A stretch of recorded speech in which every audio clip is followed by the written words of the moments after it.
Well, great. I'm here with Alan Kaufman and a picture of his dog, beloved dog. And Alan Kaufman was born in the Bronx in 1952 and is a son of French Jewish Holocaust survivors. He's the author of critically acclaimed memoirs, Jew Boy and Drunken Angel. He also was the editor with Bonnie Rossett of the Outlaw Bible of American Literature. His work has earned admiration for such writers as Herbert Selby, Dave Eggers, David Mamet, and others. He's the former dean of the Free University of San Francisco, and he was a New York City writer in residence, and his papers are currently at the University of Delaware. What I was going to ask you is, I always tell you that I use your memoirs and books in my classes, and the Drunken Angel, which I've used, and Jew Boy, upside down, Jew Boy, and the Outlaw Bible of American Literature, and there's also, which I've used, the Outlaw, the Bible of American Essays. And the kids I teach, I use these books with great success. There's a blunt honesty to these books, a questioning of the standard order of things that appeal to students. Maybe you could comment on that. Well, the thing is that, having come from the perspective of the son of a Holocaust survivor, right? The backdrop of the Holocaust in my life caused me at a very early age to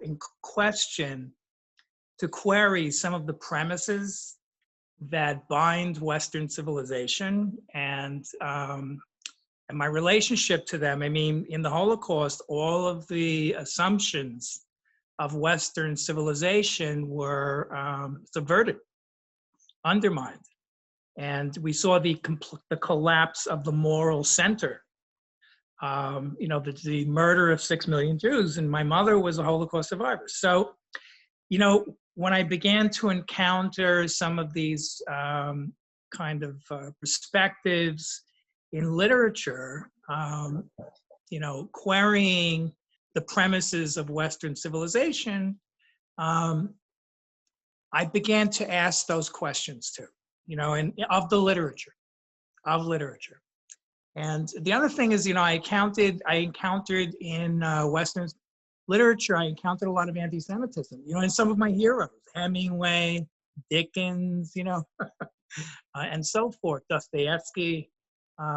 So I began to search in the literature for other outlooks, other perspectives. And I discovered that they do exist, in the literatures of minorities, in the literatures of kind of outlaw, groups.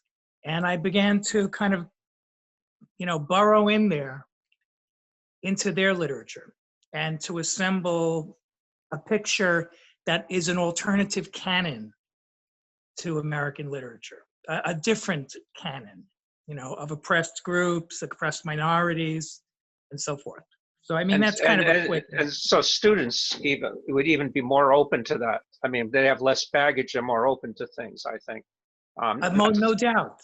Yeah. Exactly. They're not encumbered with, the freight of all these traditions. So they would be looking. They're looking. So another great book that you co-edited with Bonnie Rossett, who was the Outlaw Bible of American Literature, and he was the founder of the Grove Press. It could be controversial. He brought out a lot of great writers who were not exactly in the mainstream yet. And I was going to ask you, Rosette had a book out, My Life in Publishing, and How I Fought Censorship. Did you read this? And in some way, was this inspiration for you, or spurred you on? No. And that book is very recent. Oh, okay. Okay. It was published posthumously. Okay. Okay. No, when I was putting together the Outlaw, well, the publisher of Jew Boy, my first book, was my memoir, was Fred Jordan, And Fred Jordan was the partner with Barney Rossett, excuse me. He was partnered with Barney Rossett at Grove Press. And so when Jew Boy was being published, and also the publisher of the Outlaw Bible of American Poetry was Neil Ortenberg at Thunder's Mouth Press, and he too had once been an editor at Grove Press with Barney Rossett. So there were these two points of entree to Barney Rossett, and so when the book came out, I was in New York for at St. Mark's Poetry Project, so there was a big event for the book. And Barney asked me, or rather Fred asked me, do you want to meet Barney? I said, well, yes, of course. Also, Barney was in the Outlaw Bible of American Poetry. So I ended up going to Barney's house. He was living on 4th Avenue at that time in Manhattan. And we got along famously. We just liked each other a lot. So when the Outlaw Bible of America, so when Jew Boy came out the next year, Fred asked me how I would feel if Barney brought out the paperback. Fred brought out the hardcover from Farrar Straus. And Barney had an imprint called Fox Rock, and which was the birthplace of Samuel Beckett. Barney and Fred were the publishers of Samuel Beckett, Waiting for Godot and Endgame and so forth. So he said, how would you feel about Barney bringing out the paperback? And of course, I was thrilled. So Barney brought out the paperback of Jew Boy. So, you know, I kind of got into the mix with Barney and Fred. And then when I was putting together the Outlaw Bible of American Literature, Neil Ortenberg said Barney would be interested in coming in too. And, you know, it was clear that a majority of the people who were going to be in that anthology were people who were originally published by Barney Rossett and Fred Jordan at Grove Press. So I said, of course, you know, so Barney came aboard as a co-editor. You know, it's a presentation like the other Outlaw Bibles of an alternative view of American literature and of American society. You know, in effect, it's a kind of the underground coming forward and declaring itself to be the mainstream. Mm-hmm. So, I mean, when it becomes mainstream, then it loses its underground status, I guess. Huh? Well, I mean, the thing is that book was reviewed on the cover of the New York Times Book Review. Right. And it was reviewed by a guy named David Gates, who was from Newsweek or Time. He was from Time, I think. Time. Yeah. And he, you know, both enjoyed the book and objected to it. It was a thorn. It was a thorn in the mainstream side, you know. What did he object to? What did he object to? He, you know, I don't recall exactly, but he really didn't understand why all these people were assembled. You know, what were they trying to say, I guess. He didn't, I don't recall, to be honest with you, I don't recall exactly what he said, but there was a sense of like, I'm impressed with this book, I enjoy this book, but I'm ashamed to like it. You know what I mean? It was sort of like that, you know, I think, yeah, it was like that, you know. I mean, we had some pretty interesting people. Oh, yeah, you did. A lot of the essays some of the essays aren't for the faint of heart. Let's just say that. And no. And, you know, there's this whole argument about lowbrow versus highbrow. Yeah. In literature and in art and in poetry. Mm-hmm. In all of the various aspects of culture, there's the lowbrow versus the highbrow. It's interesting. We just had this discussion in our literary group today. So, yeah, go ahead. There you go. And so here we present this battery of allegedly lowbrow writers. For instance, I'll give you an example. One of the people who was highlighted in the New York Times Book Review as kind of an extraordinary writer was Iceberg Slim, who, wrote the book Pimp.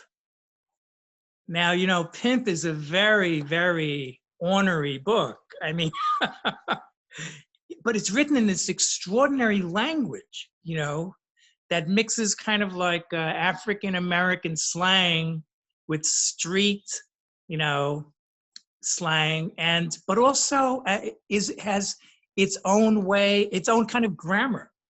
And it's brilliant. I mean, you can't stop reading it. And it's describing things that you will not find in any mainstream book ever. And so David Gates was almost like appalled at how much he liked that book. He was like, wow, this is a brilliant masterpiece of American literature. Right, but it wasn't part of the canon, wasn't part of the... Exactly. It's I'll give you another little anecdote. I was invited by San Bruno County Jail to come give a talk about my books and all this stuff. And so on the way, I was being driven by a sheriff who told me, look, these guys are prisoners, they're convicts, they're criminals. They don't know about literature. And so, go light with them, go easy with them. Don't press it too hard because they don't know. I said, oh, okay. When I get there, there was the warden, all the screws, the guys the guards, and here were the prisoners who were chiefly African-American and Latino sitting in chairs, a big group. So I began to speak and I said, who here knows who David Goines is? Hands start getting raised. David Goines was an author who was in the life of a gangster, who also was a writer. He wrote incredible novels. There was even a movie made with a famous rapper, I can't remember who it was, who plays a pimp and a gangster. And the movie is called Never Die Alone. It's a brilliant film. And I gotta say, when did it come out? It came out like, I don't know, we're talking about maybe 7 years ago. Never Die Alone. It's an incredible film. And so all these hands get raised and they go, oh yeah, Never Die Alone and Black Gangster. And they start reeling off the titles of his books. He wrote many books. He was shot and killed at his typewriter by an assassin from a rival gang. He was involved with gang stuff. They knew who he was. And then I said, who knows who Robert Beck is? This was a really trick question. Who knows who Robert Beck is? And hands shoot up because Robert Beck was Iceberg Slim's name. His name was really Robert Beck. And they knew that. I mean, if you asked a bunch of university students, who's Robert Beck, not one person would know. But these guys knew. And then they all had read Pimp and they had read his other books. My point is that these guys were, if you were a convict or living in the projects or living in the ghetto, you knew this literature. This was the literature of the life, the street life, of the inner city. But it's not taught in the universities. It's not taught in the schools. It's not considered by the critics, by criticism, American literary criticism. It's really beyond the pale. But it's the true literature, of the underclass. Yeah, it reminded me of I interviewed the guy who wrote down these mean streets. That was another. Perry Thomas. Perry Thomas. I interviewed him years ago. Perry's in the book. I knew Perry. What was he like? I met him once. I was a college kid, and he would go after every question I'd ask him. He'd go, "Check it out, check it out, check it out." What was you know him a lot better than I did. What was he like? I can't say that I knew him really well. I mean, we had met. What was he like? He was he was a very literate guy. I mean, You could tell right away he was street. He was, urban. He was tough, but he was an intellectual, and he had written this great book, Down These Mean Streets, which I read when I was young. It thrilled me. Yeah. So yeah, none of these people fall into some kind of category. They're really self-made intellectuals, a lot of them, well-read and incredible writers. They didn't take creative writing courses in college. They came to I it go by out of themselves. business. They came to it by themselves. They found their own way. You mentioned Hubert Selby Jr. Right. Great guy. Hubert Selby Jr. Great writer. Yeah. Him I did know very well, and he put quotes on many of my books. But he was actually probably the most important writer of the post-war era. Last Exit Brooklyn. Last Exit to Brooklyn. And then the other one was, the movie was based, the one with, we played the drug addict. There was a movie, I can't remember. Oh yeah, that was, American, what was that called? Yeah, that wasn't my favorite. Yeah, no, Requiem, American Requiem. Requiem. Yeah, something like that. Yeah. Requiem for a Dream. Yeah, you didn't like that, huh?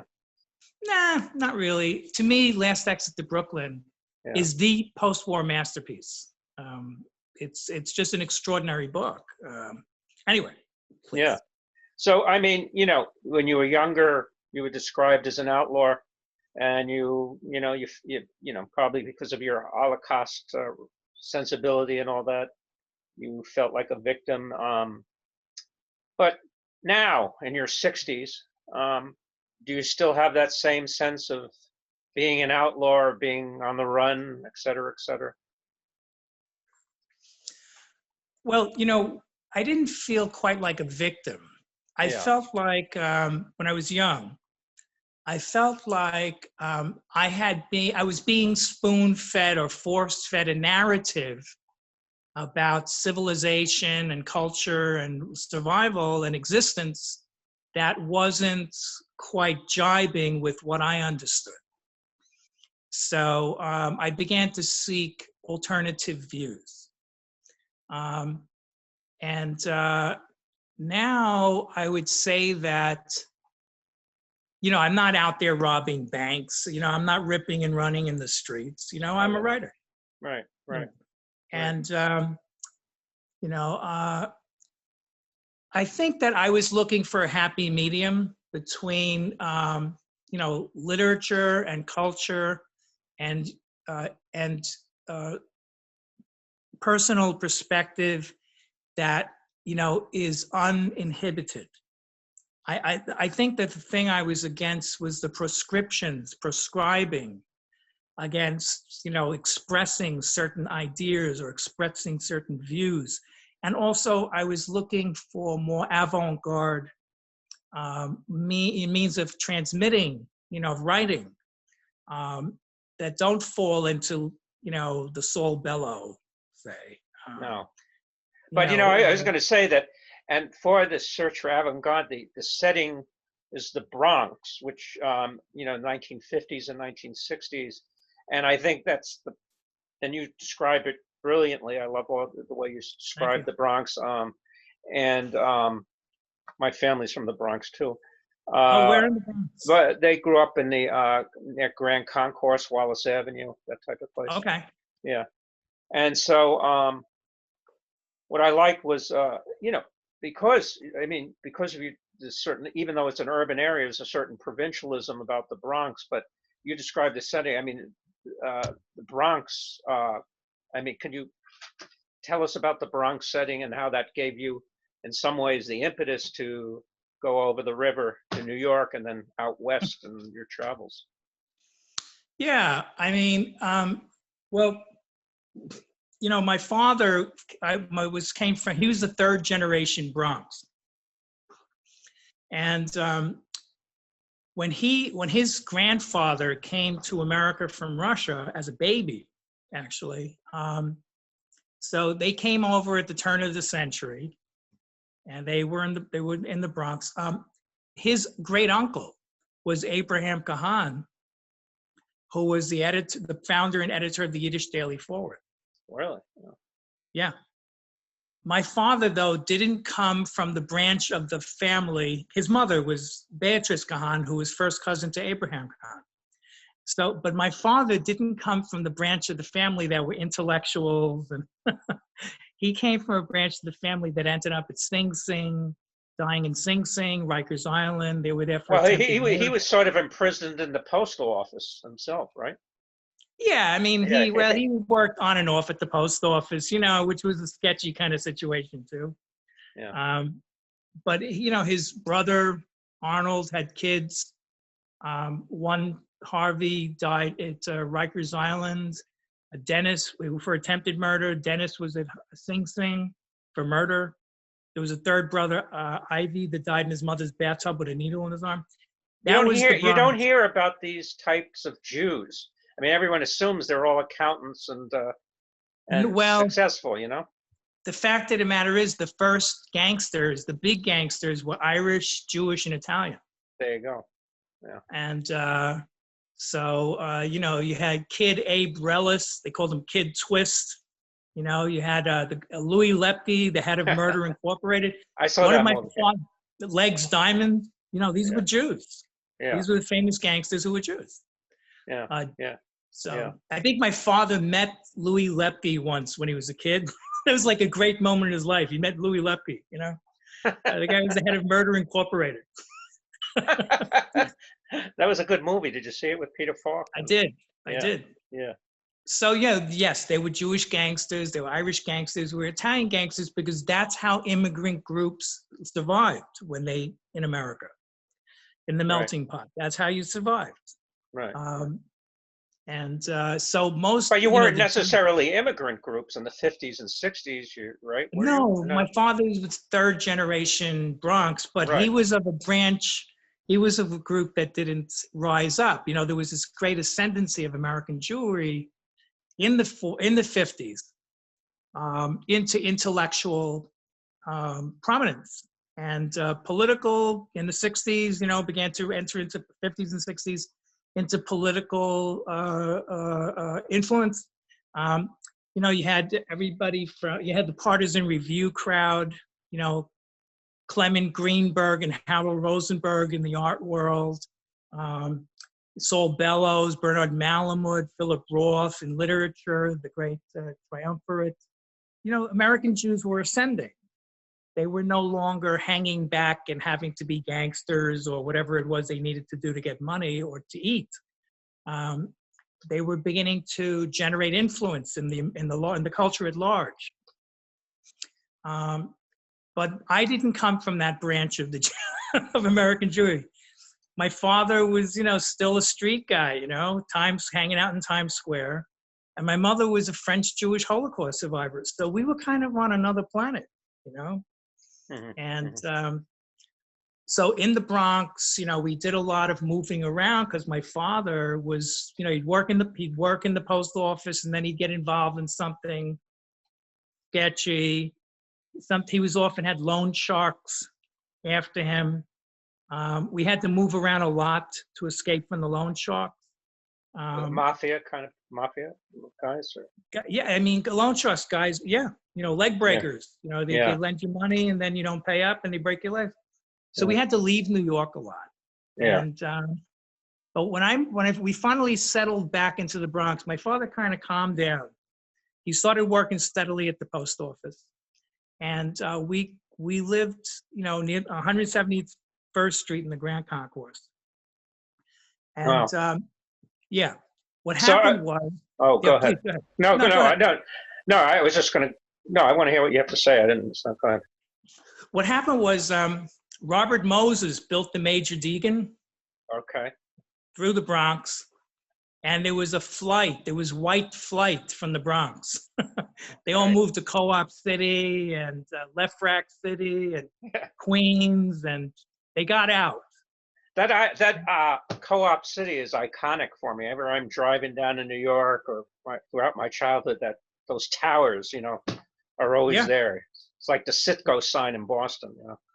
Yeah, I mean, they moved out. The Jews fled, and what was left were the lowest, poorest of the whites, Right. including my family, Right. and also a lot of African Americans and Puerto Ricans moved in. So the complexion of the borough completely changed, and there was a lot of Right. So trouble. I was going to ask you, being a Jew, right off the bat, you're kind of an outlaw, right? I mean, in a sense, do you Well, ever that was felt my that? sense. Yeah. That was my sense. I mean, my mother was being hunted by, in the Holocaust for 5 years. And, and she was being hunted as a Jew. So she was an outlaw. I mean, she was outlawed by her own society, by her own, by the French nation, who were collaborating with the Nazis. And so I had this early sense, without even knowing what an outlaw was, that we were, and then my father, because of his kind of sketchy relationship to society and money, that we were outsiders, and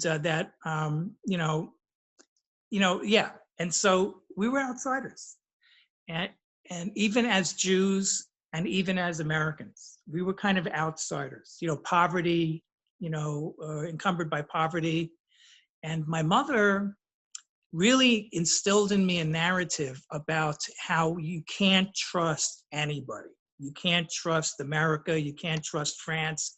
You can't trust anybody. That they're all out to kill the Jews. Everybody's out to kill the Jews.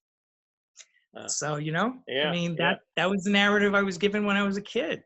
I wish I could say that as growing up, that reality proved her wrong, but no.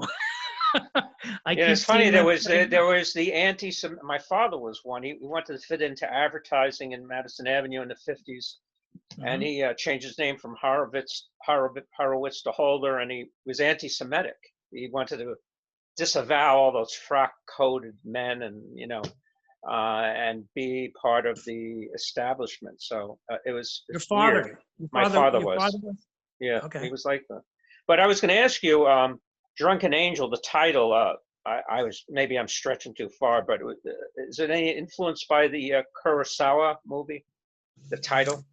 That's a very interesting question, because no, I didn't even know about the film until the book came out. There was a song called Drunken Angel. I Hmm. can't remember who sang it, a famous singer. And there was the movie, and people kept coming up to me and saying, "Hey, did you know that Kurosawa made a film? And did you know this person had a song?" I know I didn't. It wasn't in any way a relationship. Oh, okay, I wasn't influenced by Kurosawa's film. okay. Now, can you talk about you started you were not, I don't know if you started it, but you were the dean of a free school in San Francisco, tuitionless school. Free University of San Francisco. Is that still around? No, No. Okay. But what no. was it? It sounded ambitious though. Well, in 2004, I was teaching at the Academy of Art in San Francisco, and they threw out a couple of students for, no legitimate reason. And, it was a big kind of like art school, money, a lot of money involved, and real estate and all this stuff. So I led a protest. I was teaching there. I led a protest against the school tossing out of those students. I felt that the reasons were illegitimate. And of course, I wasn't rehired after that. So a couple of years passed on, and tuition rates kept going higher and higher and higher in these schools.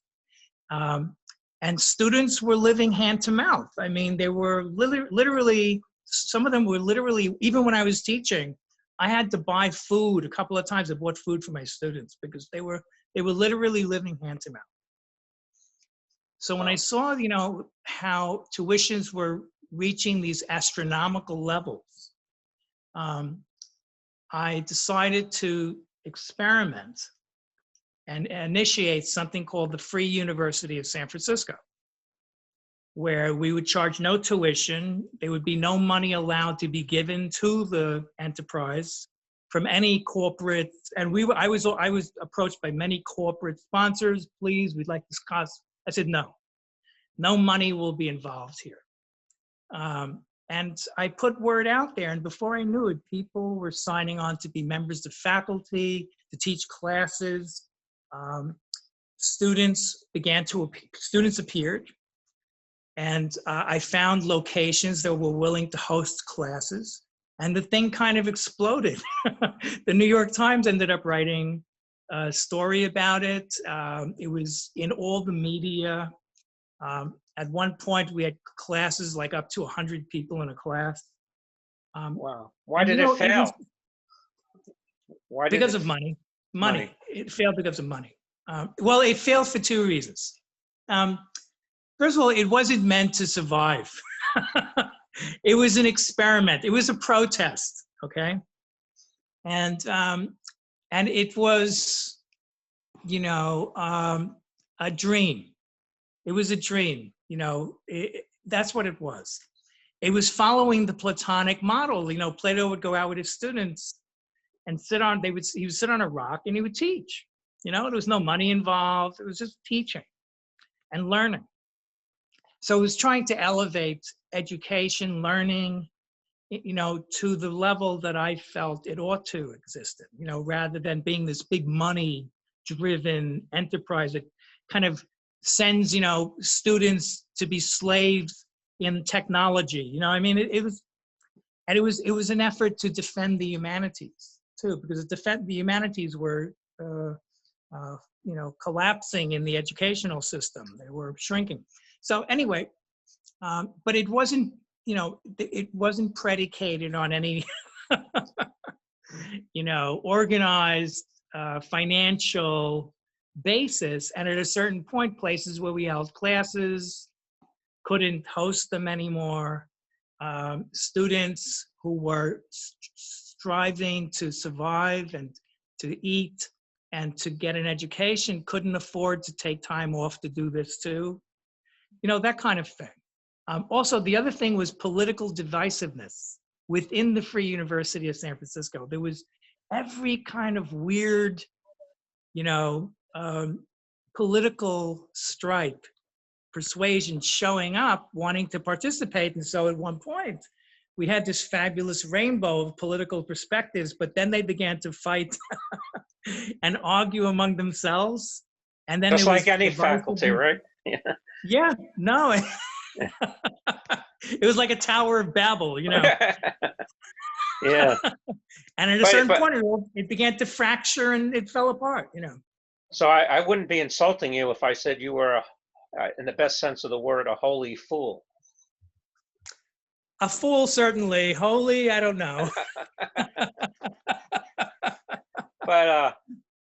But I was going to ask, your books, especially Jew Boy, I would think, very cinematic.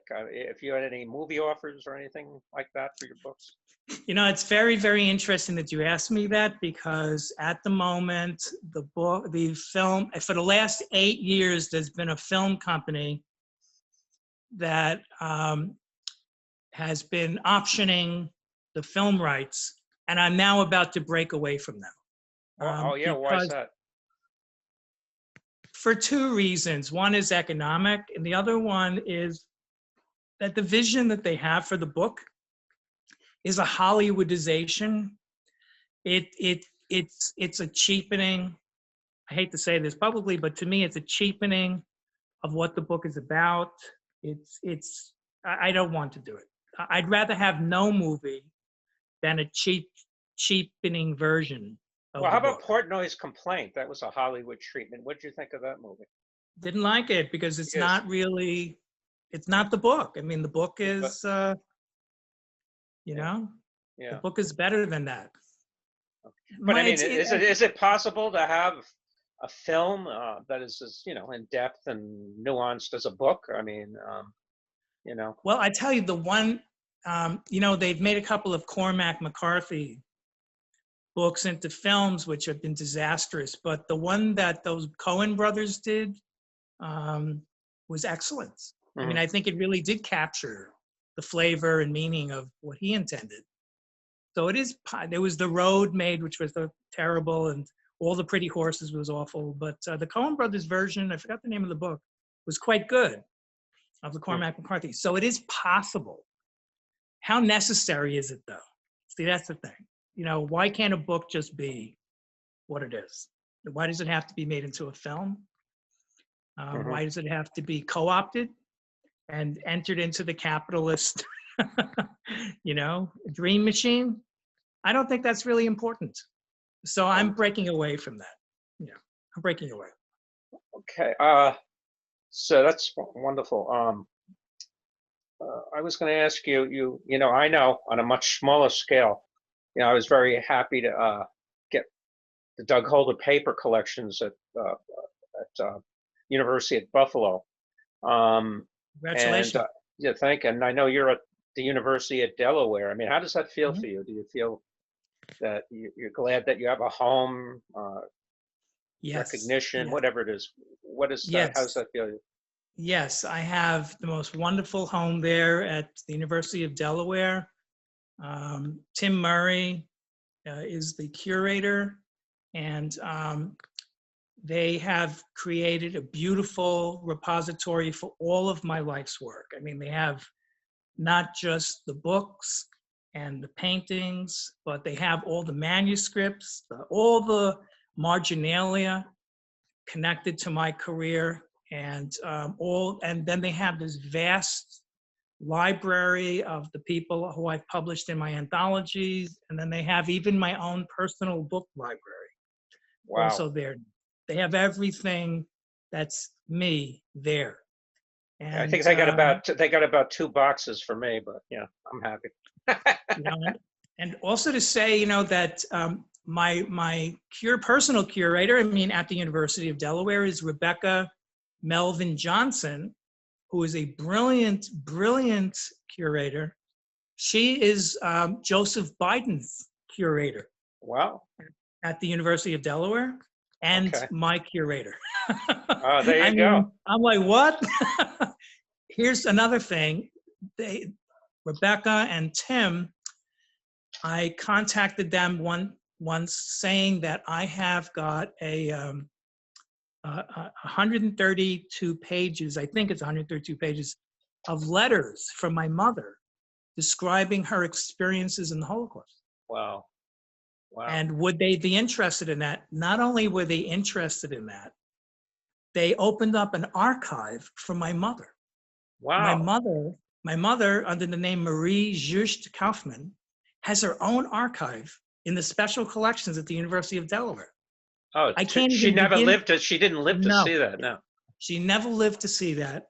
I can't tell you how astonished she would be, from the obscurity, the remoteness, the isolation of being a Holocaust survivor in the Bronx, stuck in the underclass, with a man who had a 4th grade education and it was, sketchy, to having her own archive. And now her letters are regularly studied in classes. There's the head of the Jewish Studies department there, Polly Zavodivka, regularly uses my mother's letters to teach in her classes, Wonderful. the Holocaust. What a So legacy. it's like, it's a miracle. It's a miracle. Well, I want to open. Thanks for this great interview, Alan. It's better than I No, expected. I mean, but thank you for having me. I'd like to, now that intelligent friends of mine are here, I wondered if they had any questions. If you do, just take off your, put your mic back on. Does anyone have any questions of Alan? Come on. How about you, Nina?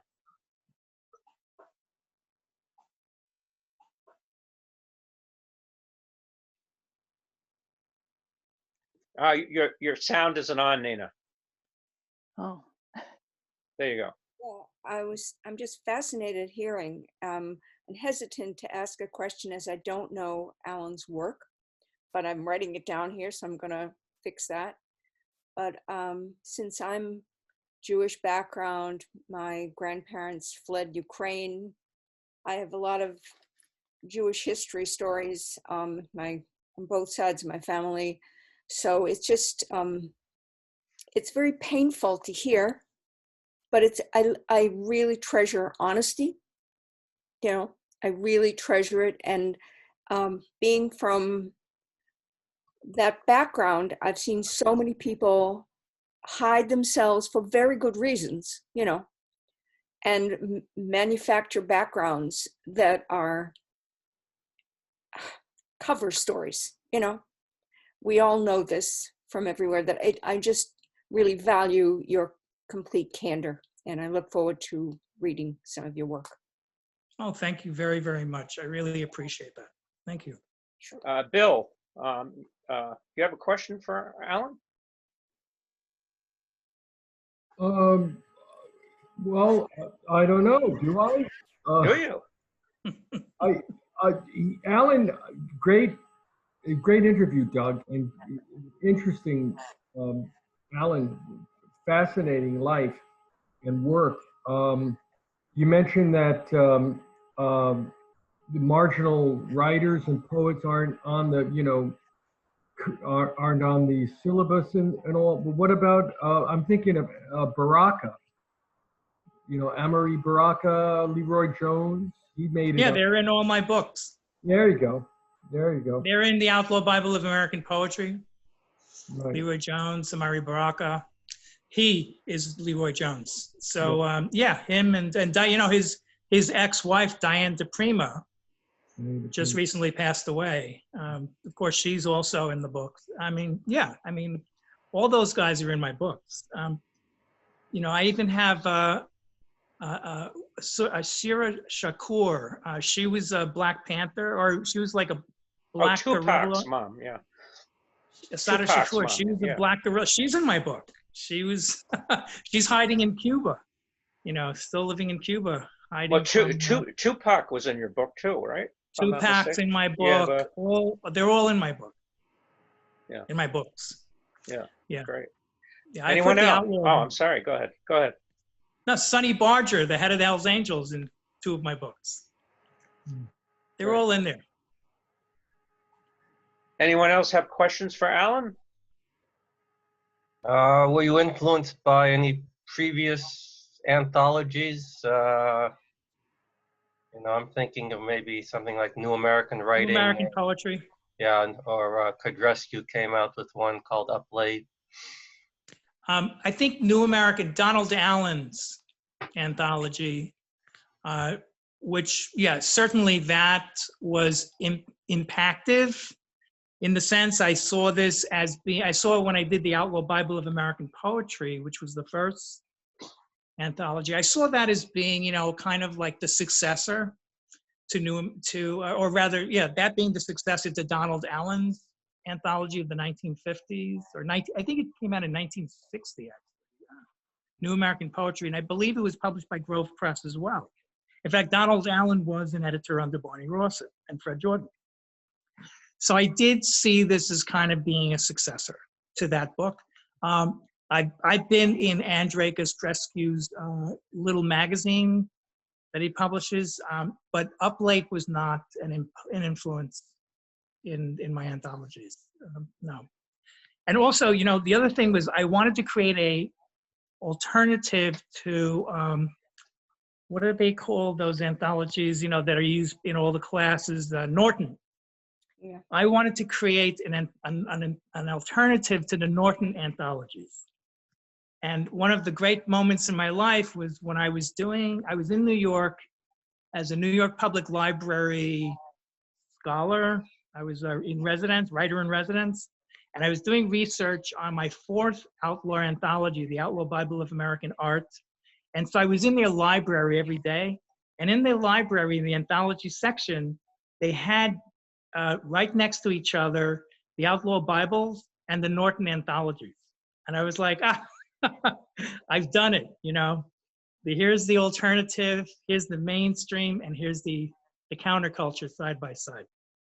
So That's great. Anyone else like to ask Alan a question? Deborah Weiss, how about you? I was just about to pop in. Hello. This has been really great, and I'm sorry I missed the beginning, but it's been a real pleasure to tune in and hear, I think most of the interview. I might have missed the first 10 minutes or so. So Alan, you're in California now, is that right? Oakland, California. Oakland, okay. So have you spent most of your life in California? I was... No, she's from the Bronx, originally in New York, but he spent a lot of time in San Francisco and all. But I grew up in the Bronx, and after the Bronx, I was in Manhattan. After Manhattan, I went to Israel. I was in Israel for 7 years. I became an Israeli citizen. I served in the IDF, in the Israeli army. And I served in 2 wars in the Israeli army. Oh, what years? Was that in the 70s or 80s? I moved to Israel in the end of 1977, and in 1982, I was in the first war in Lebanon. Okay. And then in 2002, I went back as a reporter for the Los Angeles Times to cover the second Intifada. And then in 2003, I was summoned to go back into the army in 2003, and I served in the second Intifada. So so that was my last, and I was rather older when I served the second time in the second war. Do you have nationality with Israel then? Yeah, I'm Israeli. I'm American citizen, Israeli citizen, and a French citizen.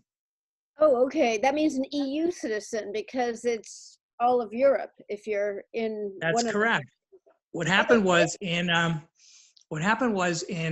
2000, and I think it was in 2000. I can't remember what year. I went to Paris, and I was walking because I have family in Paris because my mother. So I was walking around in Paris, and I was like, maybe I have some connection to this place. So I went back, and my mother had passed away, and she had left her papers, her documents. And one of them was called the Livre de Famille, family book. Mm-hmm. So I went to the French consulate with all my mother's papers and the Livre de Famille, and I gave it to the consul, and I said, tell me, do I have any connection to France at all? And he looked in the Livre de Famille, and he said, oh yeah, you and your brother, I have a fraternal twin brother, are French citizens. It's like, what? You gotta be kidding. He goes, no, he says, in 1950, I was born in 52. In 1953, your mother registered you with the French consulate, you and your brother in the French consulate in New York, and they've been keeping track of you ever since, and you're a French citizen because of your mother. Oh, so I wrote to the French consulate in New York. They sent me back a letter saying, yes, you are a French citizen, and they issued me a carte de matriculation in the French consulate in San Francisco saying I'm a French resident residing in San Francisco, French citizen residing in San Francisco. So you can vote in the elections. You can vote. Well, I could, I guess. I have to apply for a passport, but they moved the consulate to Washington. It's a whole kind of Megillah. I'd have to go through jump through a whole bunch of hoops to get my passport and then vote. So no, it's not even worth the trouble right now. You know, and of course, it's so interesting here to vote. You don't have to vote anywhere else, right? It's like a 3-ring circus. How long have you been in California? I was wondering about your connection with the beats, and you may have touched on that or gotten into that before. No, good question. I didn't really ask. Didn't get into that at all. In 1990, I moved. About the free school. That's like so beat to me. I mean, it's like so generous and so avant-garde an idea. I thought that was tremendous. And of course, as you're telling the story of it, it's like you were refusing money, and then it became like it needed money to survive. So it was sort of an interesting experiment. It was an experiment. Yeah. And it was a statement. It was a kind of protest, you know. And what were you saying about, so how many of you knew all the beats there, I'm assuming? Well, okay, so let me go back. In 1971, I went to the YMHA in New York, the 92nd Street Y, and saw Allen Ginsberg Mhm. I was in the audience. I saw Allen Ginsberg, and then he was on stage with his father, Louis, and in the audience was Gregory Corso. Ah. Oh, I read about that. Yeah. And Alan and Louis were talking, and Alan was wearing his jacket, his tie and all this stuff. And suddenly Gregory jumped up and starts yelling out, "Louis, when are you going to let go of Alan? When are you going to leave your son alone and let him be?" And Alan stands up and he's like, "Gregory, sit down, calm down. Come on, we're trying to have a program." This is in front of like a giant audience of distinguished people in the, the Y, the 92nd year. And these guys are having like a family quarrel. And that's when it hit me, that the Beats were kind of like a family feud that was made public, and anybody could join in. The next time I saw Ginsberg was when I was like 20, the next year, living on the Upper West Side. And Alan was giving a talk at Columbia University. He was dressed in his white robes, like a Brahmin, and there was a little circle of students sitting there, and he was just chanting, like So I went up to him after, because I thought he was going to talk about Kaddish and Howell. I went up to him afterwards and, "Alan, excuse me, Mr. Ginsberg, but why didn't you talk about Howell and Kaddish? That's what I came to hear." And he looked at me and went, The next time I saw Allen Ginsberg was in 1990. The next time I saw Ginsberg was in San Francisco in 1992, I think it was, or 3. I'm not sure which year. I led a strike. I was always leading strikes then against the city of San Francisco because they shut down a poetry reading and tried to impose a poetry permit fee. In other words, if you want to have a poetry reading, you have to pay a $200 fee to the city. And they actually sent police and shut down an open mic. So I led a strike of me and Jack Hirschman, Neely Sherkovsky, like 10 poets on the steps of City Hall with the police there and all this. And the media were there. And they covered the story. It was in Time magazine and all this stuff. The one who advised me on what to do was Allen Ginsberg. I called Allen with Neely. We were squeezed into a phone booth in Specs. It's a tavern. We were squeezed into a phone booth, and we called Ginsberg and told him what we're doing. And he told me he said, "This is what you should do." And I followed his suggestion. The next time I saw Allen was in 1996, I think it was, 97. I was invited to the Berlin Jewish Cultural Festival. And Allen Ginsberg, it was me, Allen Ginsberg, Kathy Acker, and Jerome Rothenberg. So we were all there, and we were performing together. It was a we were the Jewish poets writers from San Francisco.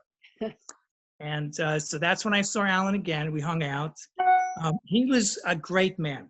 Allen Ginsberg was a great, great man. And he died not long after that. So, he lived into the 2000s. I mean, it's not so long ago. He's one of the longest lived of the Beats, I think. He was a lion. He really was a lion. When I saw him in Berlin, he was very frail, and he had to be helped up on the stage. Once he began to perform, he was transformed. He became like a lion. And so I admired him very much. And he was a photographer. Did you know that? And I there did. was an exhibit of his work, of all the Beats. It was fantastic. These small, like Kodak prints. There was a big show. There was a big show at the Jewish Museum in San Francisco. Exactly. And I was one of the organizers of the activities around that show. I led a forum. In fact, you can find it online, of Beat writers who were commenting on the photographs. We were at in this library, a big library. It was hugely attended. It was part of the events of that show. So I am fully aware. And I wrote an article about it for London, in a London newspaper. That's great. I knew you would be. I knew you would be involved in that or know about it. It was a really big deal. It was really fascinating. I'm here in Boston, but my husband and I have friends and family in the San Francisco area, and we get out there with some frequency and try to take in the special exhibits. And it was such a treat to see that up. Very cool. You know, when I got to San Francisco, you know, I'm from New York.